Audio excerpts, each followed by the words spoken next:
Oi, pessoal, tudo bom? Estamos começando mais um Rocast e hoje nós temos um convidado diferenciado. E como é de praxe aqui, a gente não se apresenta. O nosso funcionário mais bem pago que te apresenta, o ChatGPT.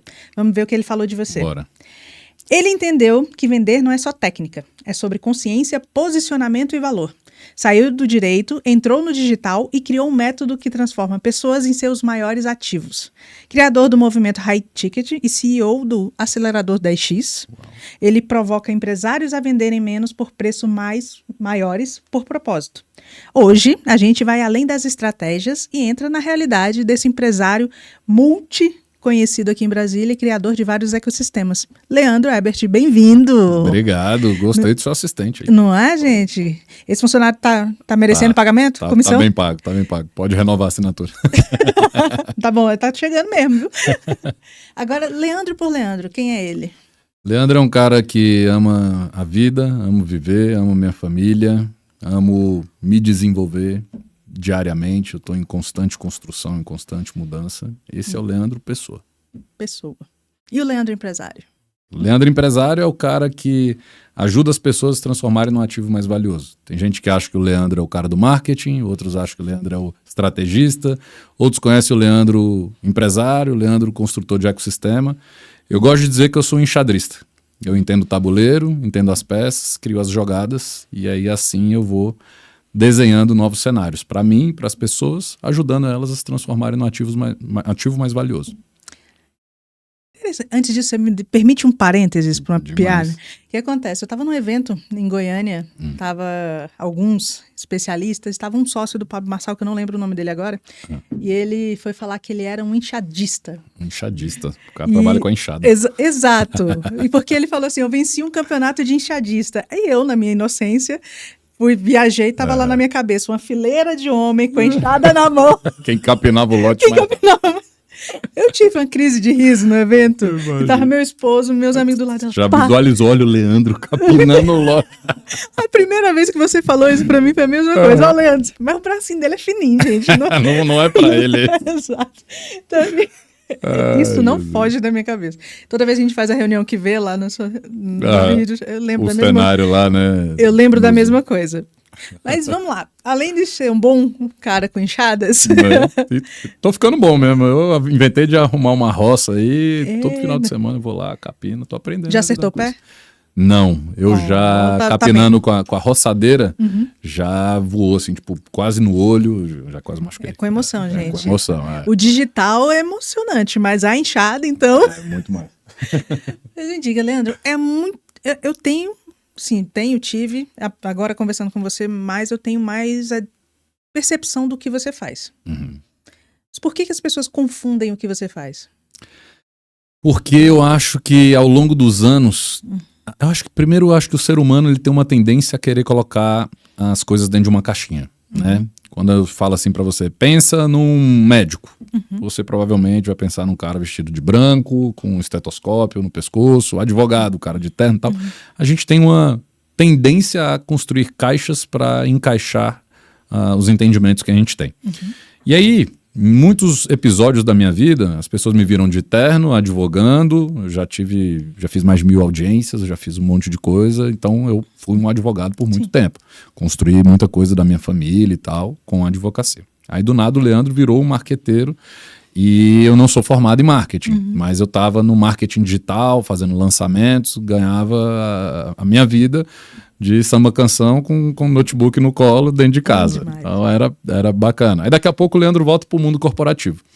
Então assim, fica essa confusão e tem grupos de pessoas que me conheceram num episódio, aí foram acompanhando os outros e fica assim, cara, mas o que esse cara faz? E eu não sou aquele cara que fala assim, eu sou isso, eu sou aquilo. Se eu fosse definir, eu diria que por formação eu sou advogado, por vocação eu sou empresário e por obsessão eu sou um cara que ajuda a transformar os outros no ativo mais valioso.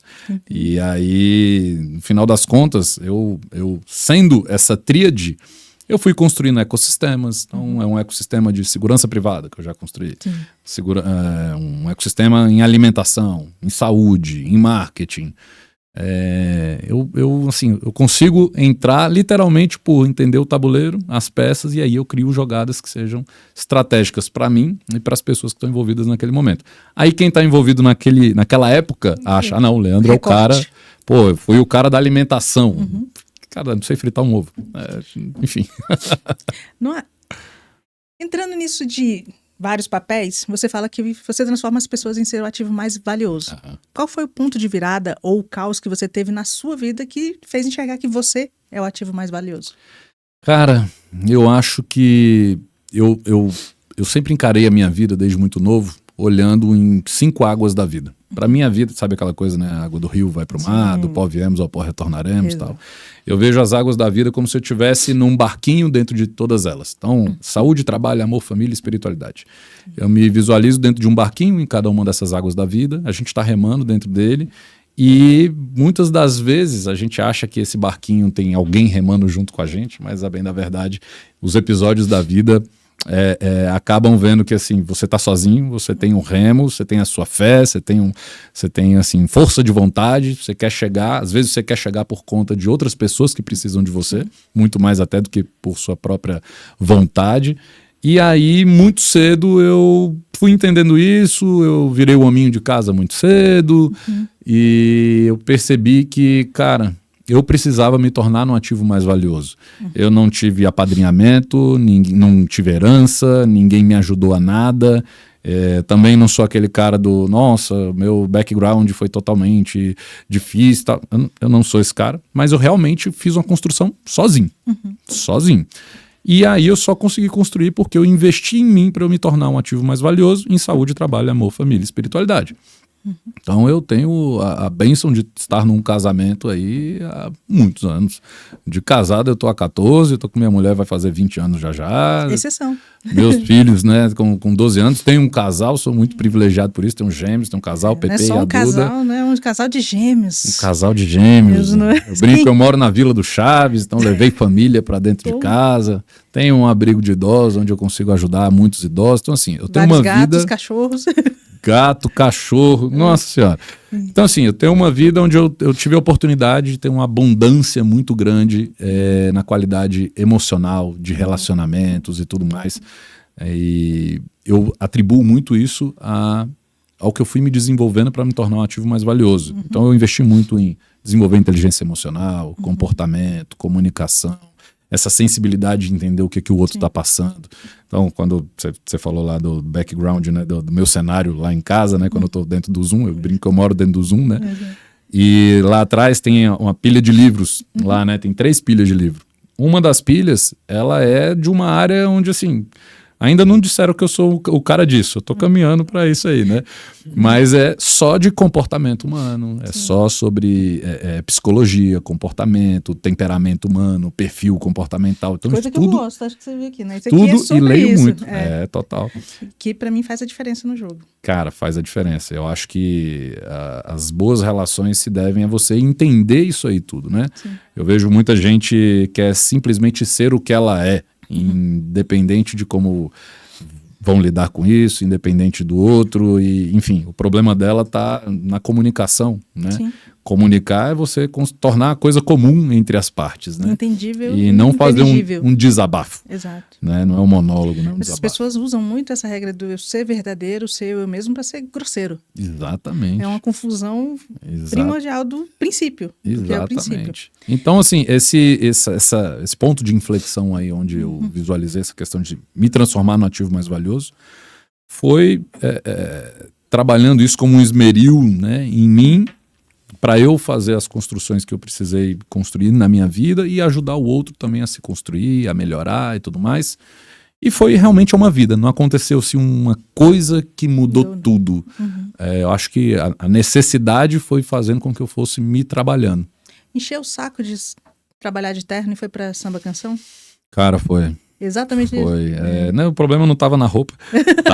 Tava em estar na agenda, entrar na agenda de juiz, na agenda de promotor, na agenda do advogado da outra parte, dos meus clientes e tal. Cara, virou um negócio de maluco. E aí eu fui pro direito empresarial. E trabalhando ali com empresários e tudo mais, que é a minha praia, é o que eu gosto, é o que eu amo fazer, trabalhar com empresário. Então, seja enquanto advogado, seja enquanto mentor, seja em qualquer coisa, eu estou trabalhando muito com o empresário, com o expert, né? Minha vida se tornou isso.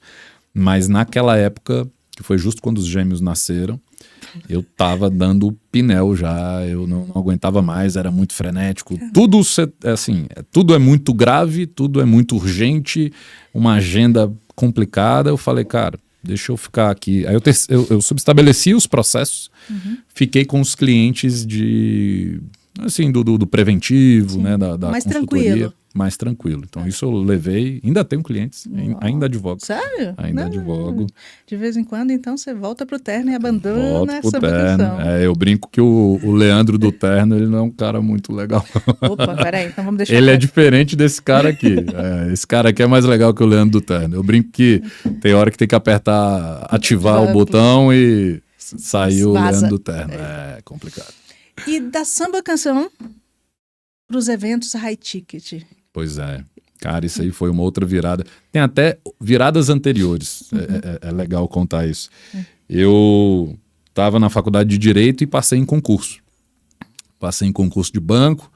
Depois até fui aprovado em outros que, sabe, você faz e demora para sair, né, o resultado. E eu exonerei de concurso para advogar. Aí tô advogando. Aí eu parei de advogar para ir pro marketing. Aí você vê assim, né? Na época que eu tinha passado em concurso, se eu parei para advogar, eu ainda era cara jovem ali, 22 anos e tal. Tinha tirado minha mulher de casa com 18, 19 anos. Eita. Ou seja, os pais da gente, tipo assim, caralho. Que louco. Que louco. Ah, passou no concurso, tá salvo. Ufa. Saiu. Ainda mais aqui em Brasília, né? Ufa. Aí o cara pede exoneração. Meu Deus. Surtou de novo. Vai advogar. Opa, tá funcionando. É legal, o cara é um bom advogado. Aí eu largo pra poder ir pro marketing. Falou. Aí eu saio do marketing pra voltar pro corporativo. Saio do corporativo pra voltar pra mentoria. Aí, a essa altura, já tinham desistido de mim. Minha mulher já não tem estresse nenhum. Minha família já fala assim, deixa, vai lá. Tranquilo. Ele dá conta. Mas Graças a Deus foram saltos pra melhor. O que deixa o coração quentinho? Ajudar as pessoas a transformar no ativo mais valioso. E vamos lá em ativo mais valioso.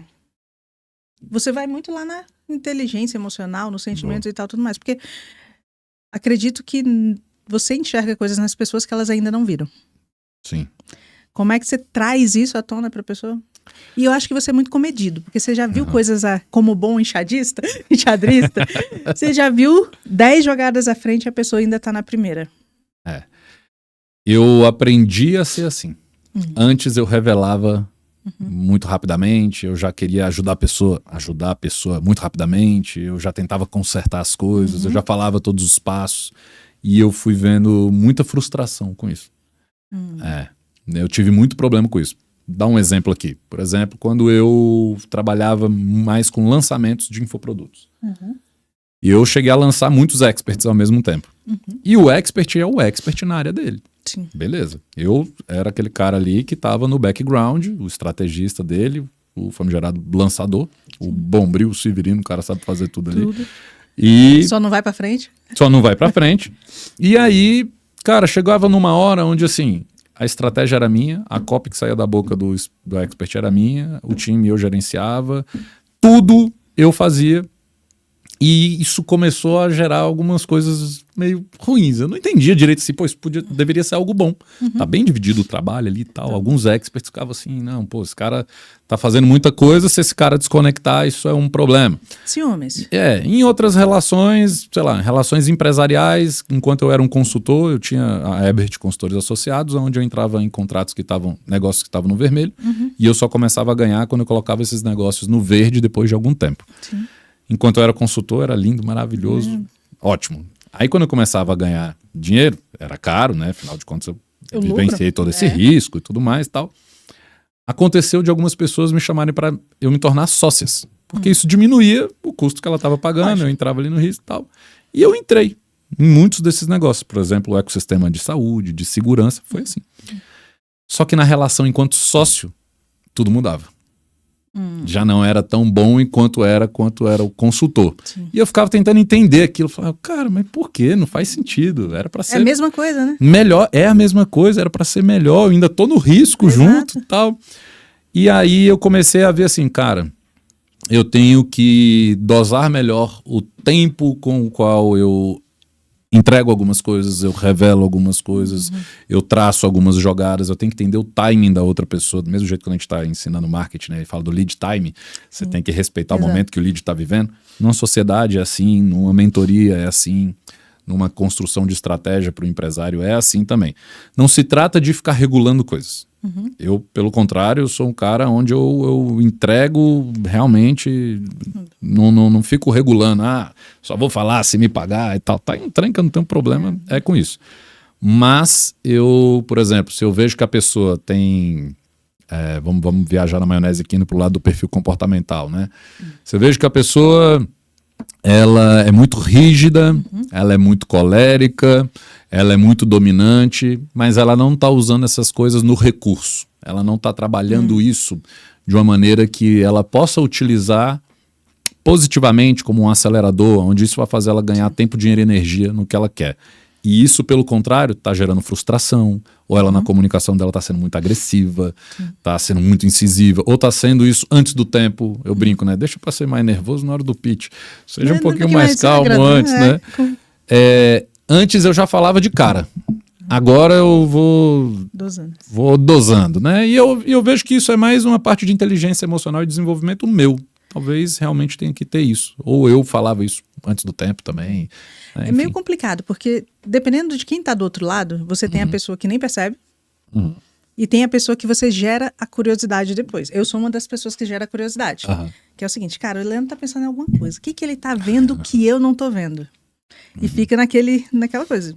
É uma decisão sua, eu acho que pra você funciona bem, mas tu tem os dois motivos, que é a pessoa que fica na ansiedade de saber onde você tá enxergando e a pessoa que tá se lixando pra isso. Eu tenho sócios, inclusive, que falam, pô, por que você não solta logo? Cara, fala logo isso aqui, podia adiantar a gente e tal, não sei o quê. E eu até brinco, não, cara, eu sou traumatizado com isso aí, pô. Eu já falei antes do tempo em algumas relações e não foi bom.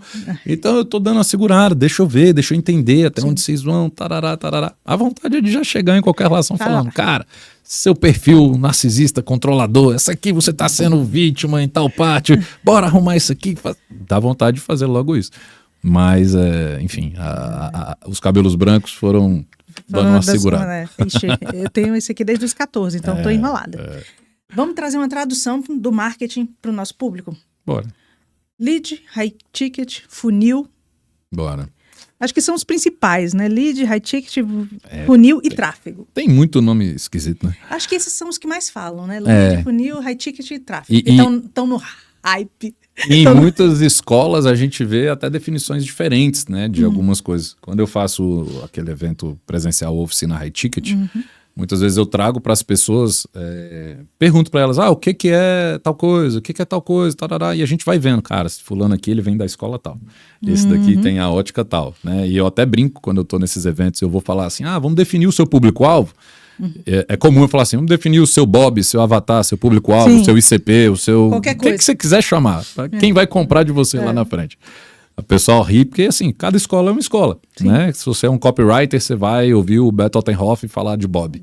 Se você, sabe, cada lugar, os startupeiros vão falar do seu ICP e tal. Cada um tem seu... Como eu não sou do marketing, quando eu comecei a fazer isso, eu falava com a galera, não, e que é seu ICP? Eu falei, pô, ICP? Que porra que é um ICP?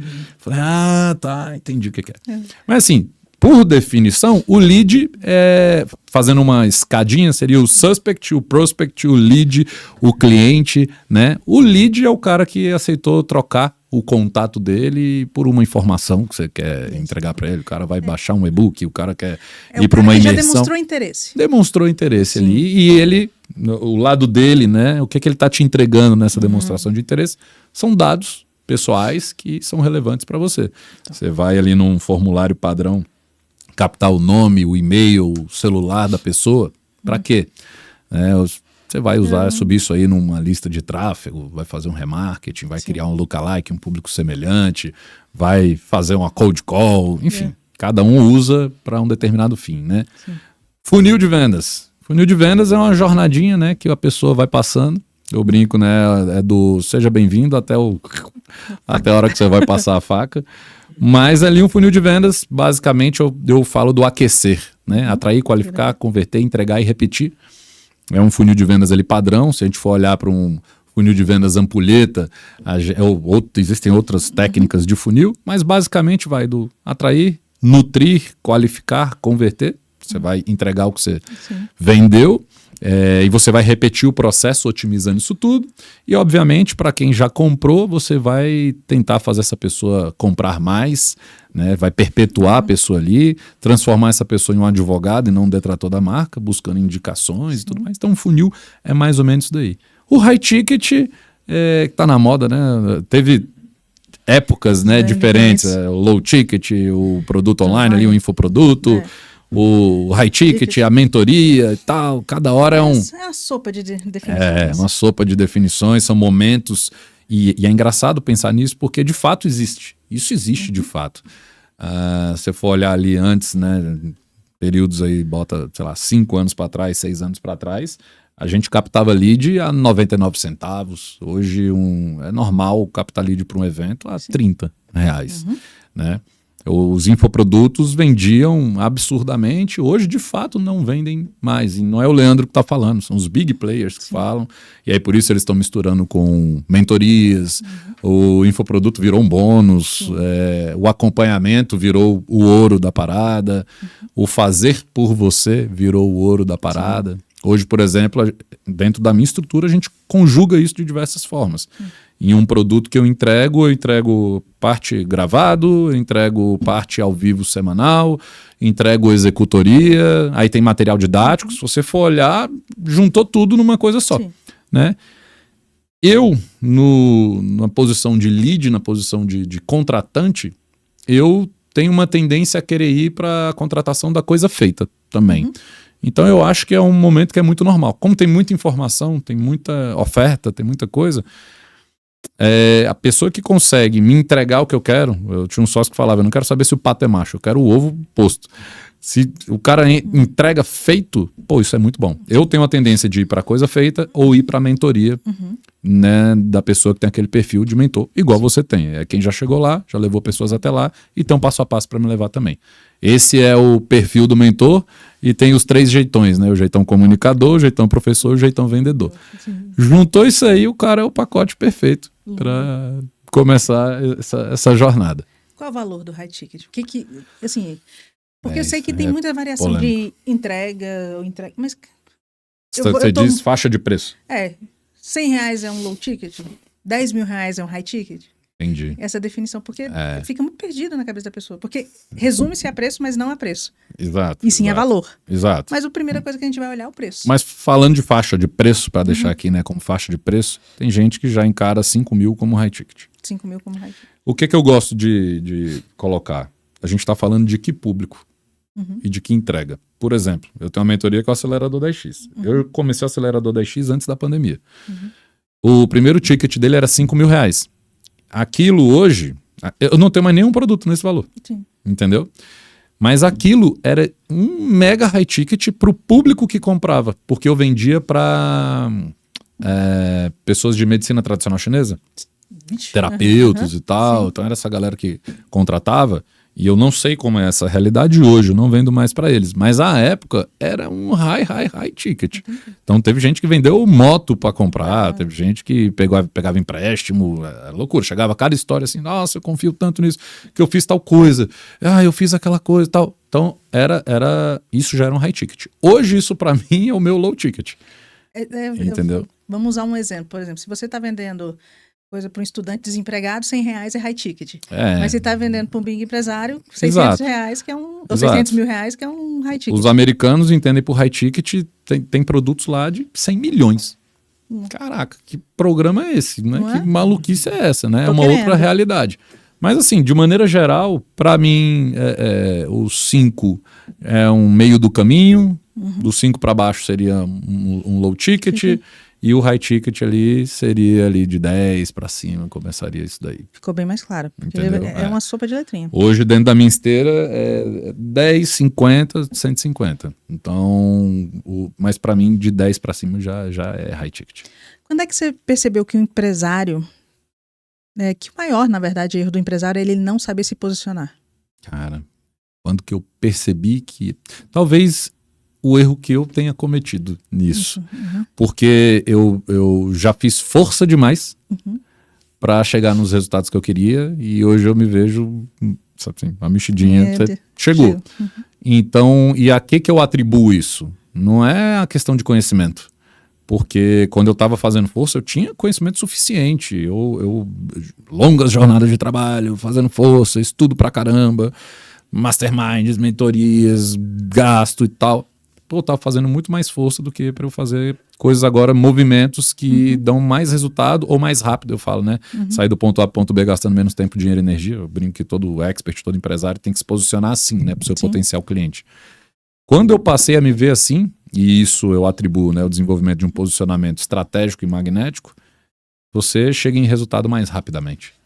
Então eu acho que eu passei por isso, aí eu fui entendendo onde que estava esse jogo, já a gente pode entrar nesse assunto, para mim é o jogo, a diferença ali do CPF, CNPJ, eu acho que começou comigo. O momento foi, eu vi em mim o erro e aí eu comecei a trabalhar isso. E aí já vamos puxar essa questão que você falou do CPF, CNPJ, que é... O empresário, ele se entende como um dono de CNPJ e muitas vezes ele se vê pelo CNPJ. E você traz uma ótica de, não, cara, você é um CPF e esse CPF sim que nutre o CNPJ. Como é que você pega os cabeças duras como eu, que fui uma no princípio, para falar assim, cara, tá, teu CPF tá aqui, isso é o importante, o CNPJ vai ganhar. Mas cuida disso daqui. Eu chego até a brincar, falo, CNPJ é só de menos, depois a gente cuida disso. O empresário fica, meu Deus, eu sou aquilo, né? Como você está tratando assim? É uma brincadeira justo para ser o extremo e a pessoa acordar, mas eu falo que é a teoria do equity 2.0. Muita gente está de olho no equity do CNPJ, CNPJ, as pessoas viraram coisas atrás de cadeiras e o que está à frente são suas marcas, né? E assim... E seja porque a marca é o que paga as contas dela, seja porque é o que vai suceder para os filhos, seja porque a pessoa está de olho no valuation, em algum momento vai vender e tal. Mas muito se perde, muito dinheiro está ficando na mesa por ela não atribuir a ela própria a mesma importância. Né, o Dan Locke, ele fala, né, dê mais duro em você mesmo do que no seu trabalho. Dê mais importância, mais valor, trabalhe mais em você do que no seu negócio. Você vai colher muito mais frutos. E de fato é isso, né? E hoje isso tudo está muito mais claro quando a gente vê os Adibs da vida, né, saindo de trás das mesas. E, pô, a gente está falando da mesa se mede, né? Não estamos falando de qualquer mesa. O Adib não precisaria estar aparecendo. Não precisaria. Tá lá na rede social. Tá indo para lá. A Luciana. Então tem vários hoje fazendo isso. Eu vi a Cris Junqueira saindo. Exato. Lá, low profile, direto ali no... E agora tá indo também. Exato. Não, eu sou um cara totalmente low profile. Eu falei, cara, eu vou sair. Porque realmente, onde que está isso? Está no que eu chamo, o fundamento chamado atmosfera estratégica de valor. Quando você constrói uma atmosfera estratégica de valor ao redor do seu CPF, você diminui, falando do ponto de vista profissional, você diminui a pressão para você vender e para você se comunicar. Fica mais simples, é mais fluido, por força da construção dessa atmosfera estratégica de valor. Então, profissionalmente, quem consegue ativar esse fundamento acaba desenvolvendo um posicionamento mais magnético, mais estratégico, e isso gera mais impacto, e a venda acaba sendo um efeito colateral de tudo. Consequentemente, esse CPF passa a ser um ativo mais valioso. Sim. Naturalmente, tudo que está ao redor dele também passa a ter mais valor atribuído, a percepção de valor de tudo que está ao redor aumenta e outras coisas se aproximam. Não sei se eu te falei, mas eu estava em São Paulo um tempo atrás, acho que até te mandei uma foto da sigla IVP, que agora é Índice de Valor Pessoal, que está tendo isso como item de mensuração de valuation nas empresas. Então não é só um modismo. Total. Mas tem uma preocupação que às vezes eu enxergo que é real. Porque muitas vezes você vai criar essa atmosfera e você coloca o empresário, ou o empresário se coloca numa posição de eu sou um... Como é que chama, gente? Aquele do Jung? É um arquétipo. Sou um arquétipo X, porque o arquétipo X vai comunicar mais com o meu público, eu vou vender. Ele veste aquela carapaça e começa a ser um arquétipo e não um CPF. Você não cria um outro problema? Total. Se for por esse caminho, vai criar. E como não vai? Vai criar. E esse é um grande problema. Quando você para olhar as consultorias, as mentorias por aí e tal, As pessoas pensam que assim, eu tenho que virar uma outra pessoa para essa pessoa ter o significado e importância que de fato comunica valor. E essa pessoa, sabe o que ela está fazendo? Ela está criando um CNPJ em cima do CPF Quer dela. falar, transferiu o CNPJ de lado. De novo, ela fez a mesma coisa, só que ela pegou e vestiu uma roupa. Né? Não estou falando que arquétipos não são importantes, são extremamente importantes. Sim. Né? Tá aqui o arquétipo do homem comum, estamos batendo um papo tranquilo. Você já me viu num palco e você já me viu fazendo um pitch, você já me viu numa imersão de 3 dias, então você já viu variação desse arquétipo várias vezes. É importante, só que assim, você tem que reconhecer a sua identidade, os seus valores, você tem que trabalhar o seu senso crítico, sua inteligência emocional e estar no recurso dessas coisas. Elas servem a você e não você se torna essas coisas. Elas são ferramentas, são anéis que você pode adornar os seus dedos e isso vai gerar resultado. Então, é extremamente perigoso você vestir uma fantasia e querer se tornar aquela fantasia. E é por isso que eu digo de transformar a pessoa em um ativo mais valioso. Na verdade, eu extraio dela o que está lá dentro, mas a pessoa, por receios, por traumas, por bloqueios que ela tem na vida, por uma série de coisas, ela não consegue externalizar aquilo ou ela não consegue usar aquilo da melhor maneira possível. E ela acha que ela precisa de 4 paredes, de um CNPJ, de uma marca à frente dela para ela poder fazer isso, enquanto não. É o contrário. Aquilo precisa dela para ter a ativação devida. E aí, obviamente, isso é um processo, né? Isso, e parte, né, da questão comportamental, parte do perfil, é parte dessa caminhada. Mas é uma jornada que ela tem que andar dia a dia e, de fato, ela passar a se enxergar como uma pessoa que é capaz daquilo. Né? Ela conseguir se permitir ser aquilo, né? E se desligar, principalmente de um monte de problemas relacionais e emocionais que ela tem, que é o que mantém ela travada naquele posicionamento. E quando eu falo de um posicionamento mais magnético, mais estratégico, está literalmente no destravar dessa oportunidade. Você fala muito de ecossistema. Sim, adoro. E está intrínseco na sua metodologia, que você criou aqui, para você ter um ativo mais importante, você tem que criar um ecossistema ou estar inserido dentro do ecossistema. E complementando a pergunta, qual é a diferença prática de ecossistema de empresas para um ecossistema de pessoas? Tá. A atmosfera estratégica de valor, ela é a chave para você se transformar em um ativo mais valioso. Quando você ativa esse fundamento em você, você acaba construindo esse posicionamento mais magnético e mais estratégico. Isso profissionalmente diminui a pressão para você vender e se comunicar. Isso socialmente torna você uma pessoa que talvez seja socialmente mais interessante, tenha um relacionamento mais apurado, isso seja mais estratégico para você. Dentro da teoria da atmosfera estratégica de valor, existem 3 elementos. Eu ilustro ela como um quadrado com 3 círculos dentro.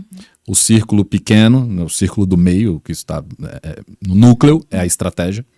Ao redor da estratégia tem um movimento. Ao redor do movimento tem um ecossistema. Ele é igual a mim, né? Adoro aqui, escrever.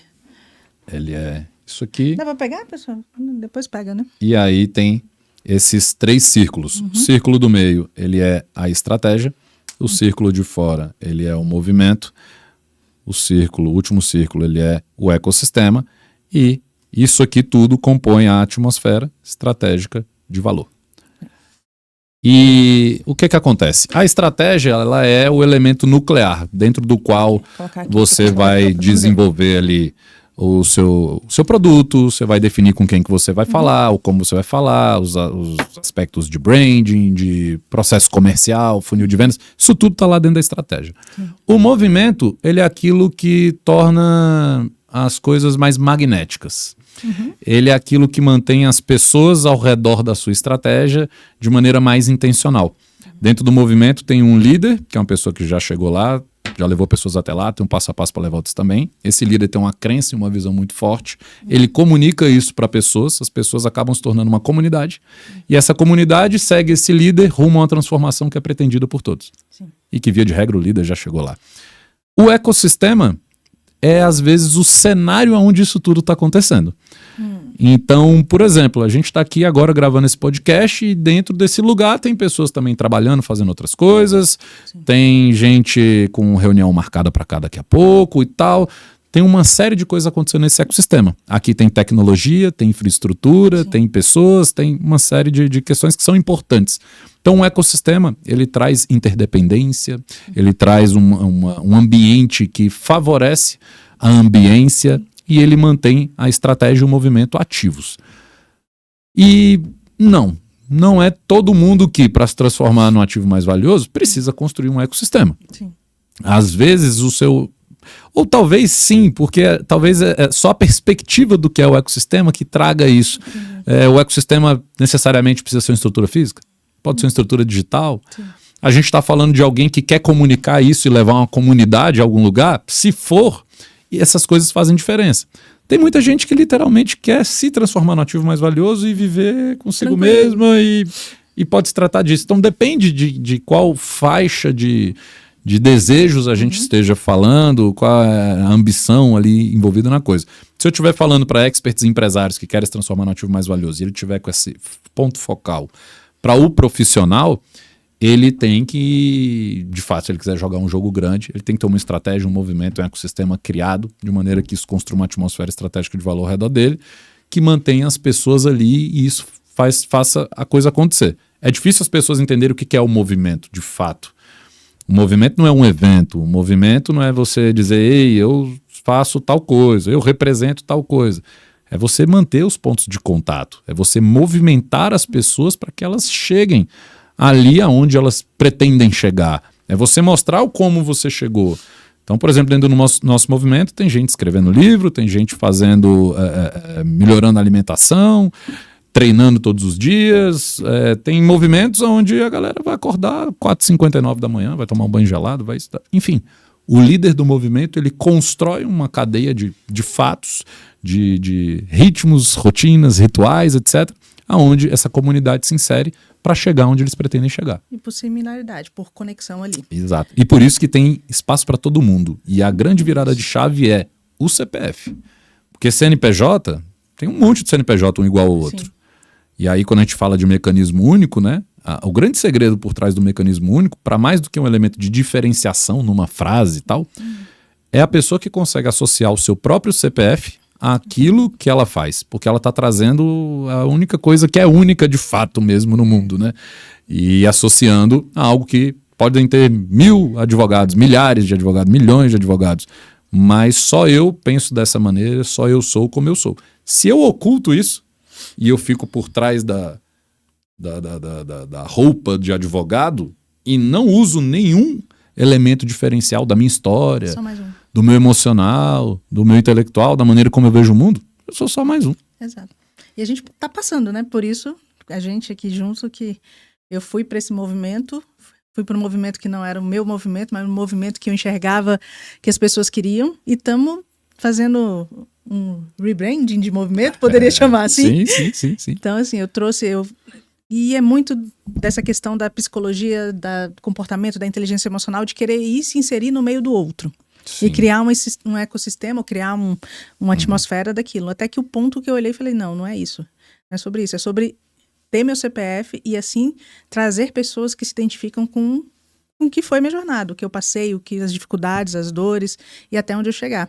E dentro disso, você, além de estar mudando a vida das pessoas, isso é nítido, a gente vê isso no seu Instagram, a gente vê isso no seu comportamento, no seu posicionamento, é um posicionamento inspirador de uma pessoa que tem a sua trajetória, isso tá muito claro lá no Instagram, você comunica isso e você impacta, você emociona as pessoas, você inspira as pessoas a fazerem também. Eu me inspiro diversas vezes vendo seus conteúdos. Eu me conectei com o William, inclusive, daqui muito mais por força do seu podcast, né? Eu vejo nas mentorias o que você faz, eu vejo você lidando com o seu time. É o perfil exato de uma grande mentora, de uma grande personalidade e eu acho que isso agora, Roberta, você está na fase de fazer isso crescer. Você está na fase de impulsionar isso, né? Escalar isso, arrumar as estratégias para fazer isso crescer e a sua mensagem ir para o mundo, porque você faz isso com uma maestria muito grande. Agora acho que eu me encontrei e vou conseguir fazer. Com certeza. Nós estamos quase acabando, mas eu queria fazer uma pergunta. Bora. Antes da gente fazer. Está pipocando um monte de ecossistema. Sim. Ecossistema X, Y, Z, de mulheres, e na minha percepção, as pessoas estão usando errado o ecossistema. Que é isso? O ecossistema está sendo usado para tirar pedido. Você usa o ecossistema com o intuito, lógico, tudo vai ser venda no final? Sim, tá errado? Não tá. Mas quando você chega num ecossistema que a primeira coisa que a pessoa te pergunta é quanto você pode pagar para estar ali, eu acho que está desvirtuando das coisas. E acaba que vai, daqui a pouco, quem defende a criação de ecossistemas genuínos vai estar lascado, porque vai ter que brigar contra as pessoas que estão fazendo aquilo que ele diz que é, mas as pessoas estão fazendo errado. Qual é a solução? Acaba tudo, joga uma bomba e... Não, é contribuição genuína associando realmente a essa identidade do CPF. Sim. E construir o ecossistema da maneira como ele de fato tem que ser. O ecossistema ele tem que entregar valor para as pessoas e não para quem o criou. Entendeu? Eventualmente quem o criou também está se beneficiando disso. Agora, eu acho que um ecossistema ele não pode vir sozinho. E esse é o problema. Tem muito ecossistema vindo sozinho. É só um ecossistema. Sim. Ele não tem um movimento dentro dele que traga propósito, significado para quem participa. Consequentemente, ele não tem uma comunidade forte. Não tem um líder forte. E esse é o grande problema dos ecossistemas. Sem direção... É igual todo mundo tá dentro de um navio maravilhoso, o navio é bonito, ele tá andando ali pelas ilhas gregas, é lindo, mas não tem um líder. E aí a galera, volta e meia, um pula do barco, volta e meia ele bate numa ilha, um vento faz ele, né, ele naufraga, volta, opa, não voltou todo mundo, e as pessoas ficam pulando daquele barco para outros barcos. Por quê? Falta de entrega genuína, falta de liderança. Usar o ecossistema como meio de atingir os seus princípios. Exato. Seus propósitos, nem o princípio, são os propósitos políticos, propósitos empresariais, propósitos de faturamento. Exato. Eu acho que o erro está muito nisso, no porquê e o para quê. Exato. Eu gosto de, aquilo que eu comecei falando das águas da vida, né? Eu gosto de encarar os ecossistemas assim. Volta e meia eu me paro olhando assim, pô, meu ecossistema, ele tá de alguma maneira contribuindo em saúde, trabalho, amor, família, espiritualidade? Não, eu tô remando mais nesse barquinho aqui. Não, deixa eu trabalhar aqui uma outra coisa, deixa eu agora vir para cá e tal. Então, dosar isso daí é legal. E se o ecossistema é de fato genuíno, você consegue dar palco para outras pessoas que sejam capazes de fazer coisas que você não faz. Sim. E isso não enfraquece sua liderança. Sim. Pelo contrário. Fortalece. Pois é, eu vou ter que encerrar, né? Porque troquei de opressora do tempo agora lá, minha professora do tempo fica ali. Mas a gente não falou do marketing, do lançamento, dos mimizentos. Tem muita coisa. Tem muita coisa. Eu acho que a gente vai ter que fazer a parte 2. Bora. Mas eu acho que cabe muito para esse você falar 1 minutinho, 2 minutinhos sobre o abrigo, que você faz um serviço bacana lá com com a melhor idade, que são nossos velhinhos. Fala um pouquinho como é que é o trabalho lá. Que legal. O Lar Francisco de Assis, ele é de 1982, eu sou de 86, então ele já está lá há bastante tempo. Ele foi crescendo muito na base do amor, e o amor fazia pegar o idoso que não tinha para onde ir, levava lá para dentro, e à medida em que a necessidade foi crescendo, ele foi crescendo no modo puxadinho. Consequentemente, a estrutura física não estava adequada para o projeto. Sobrevieram as legislações, a legislação foi mudando, ele fica num lugar, né, que a legislação, o nosso plano diretor, né, não permitia que ele ficasse, o PEDOT, né, que ele fica no Parkway. Né? Volta e meia a galera fala, é núcleo Bandeirante. Não, ele está no Parkway. E lá não podia ter isso. Mas como é que fecha uma atividade dessa? Não tem como. Então, não foi fechado, não sobreveio uma regra de transição, mas também não veio o apoio. Ele não tem isenção, ele não tem subvenção do governo. Basicamente, ele sobrevive ali de 70% do BPC, né, o benefício de prestação continuada dos idosos, e de algum complemento que familiares façam. A gente sabe que fazer 6 refeições no dia, ter acesso à equipe multidisciplinar, como médico, nutricionista, enfermeiro, fisioterapeuta, cuidador, técnico, equipe administrativa, lavanderia, cozinha, limpeza, isso tudo é muito caro.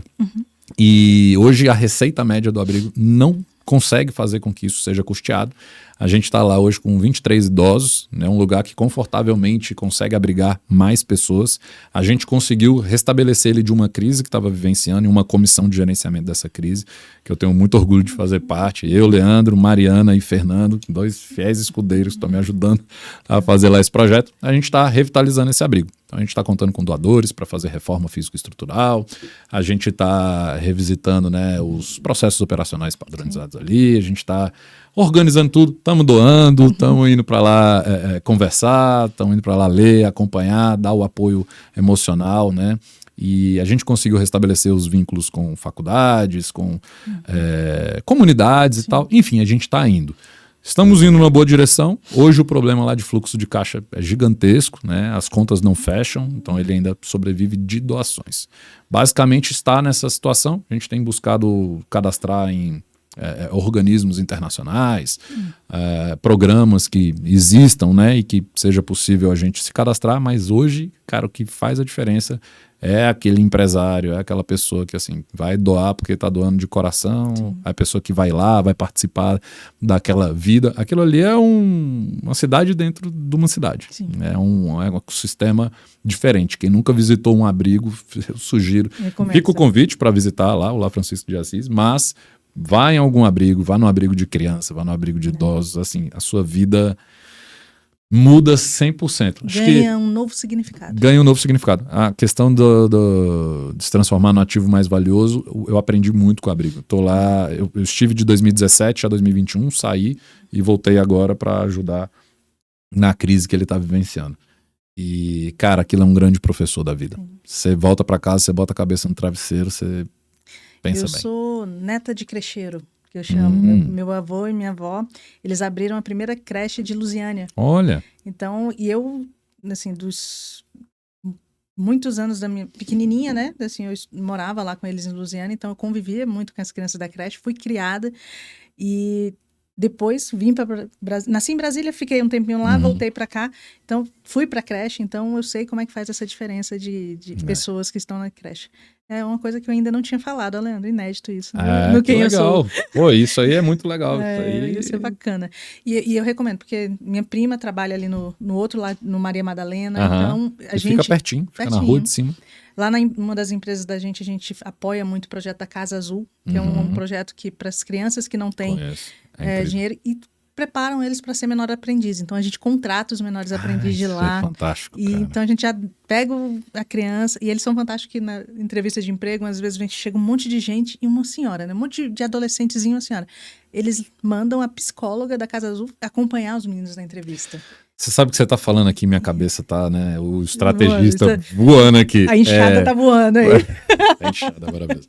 Você que tá assistindo, é legal ver história de empresário, é legal ver como a gente orienta as pessoas a sair do ponto A para o ponto B, né? E tal, aquela história toda.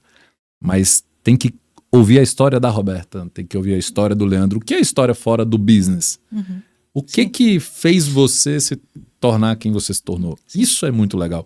É por isso que eu sou um cara que eu gosto de imersão. Eu falo que nas imersões, nos eventos, as pessoas têm acesso a coisas que é difícil ter de outra forma, que é o conhecimento tácito. Que é você conviver com a pessoa e você entender, cara, como é que essa pessoa toma decisões? O que forjou a pessoa a se transformar nisso daí? Cara, isso é maravilhoso. E para encerrar, agora encerrar de verdade, né? A gente começou com o nosso funcionário, agora vamos encerrar contigo. Show. Sem medo de ser mórbido. O que vai estar lá na lápide do Leandro? Chega, deu um arrepio aqui. Eu adoro essas pausas, gente. Aqui jaz aquele que nos ajudou a nos transformarmos em um ativo mais valioso. Top. Vai estar isso lá. Excelente. Terei muito orgulho. E se não escrever, eu vou voltar para puxar o pé. Não é? Acho que você vai deixar já pronta, né? Só Ctrl-C, Ctrl-V. Vou mandar para a família esse podcast. É bom, vai aumentar o público. Né? E diz pro pessoal onde é que te acha, como é que entra em contato contigo. Aproveita e já deixa os contatos também do Lar São Francisco para o pessoal entrar em contato. Para me achar é Leandro HQC. Meu nome é Leandro Herbert Queiroz Calandi. Leandro HQC. Lá no Instagram. É lá onde eu falo, eu documento boa parte aí da minha jornada. E predominantemente é lá onde eu estou. Eu, hoje lá no Lar, a pessoa que quiser conhecer, quiser, né, visitar e tudo mais, tem o Instagram, LFADF, é Lar Francisco de Assis. Então, o Instagram é LFADF. Você pode ir no meu Instagram, falar comigo no direct, eu dou orientações. Tem muita gente que pede, como é que eu dou, como é que eu faço isso? O Pix do lá é o CNPJ, 03603-727, 1000 de ré 51. Vamos colocar aí também. E lá no próprio Instagram também, pode falar comigo, eu oriento. Quiser visitar, eu tenho muitos mentorados que têm ido lá, eu acho isso fantástico. E tem mentorado que leva grupo de chorinho, leva pessoas a fazer atividades lúdicas e tal. Tem mentorado ajudando na reforma, cara, isso é muito legal. Força da construção de uma comunidade, força de poder inspirar essas pessoas, gerar também esse espírito de gratidão nelas também, elas quererem participar. E é isso. Bacana. Pessoal, estamos encerrando mais um Rocast com um gostinho de quero mais. Para mim ficou claro um gostinho de quero mais, mas acompanha, segue, compartilha com os amigos, com os inimigos também, porque a gente tem que prosperar na vida dos outros. Exato. Acompanhe a Roberta.Cardoso, Instagram, Facebook, YouTube, Sinal de Fumaça, Gritos de Desespero, você me acha. Então, muito obrigado por acompanhar e até o próximo. Tchau, tchau.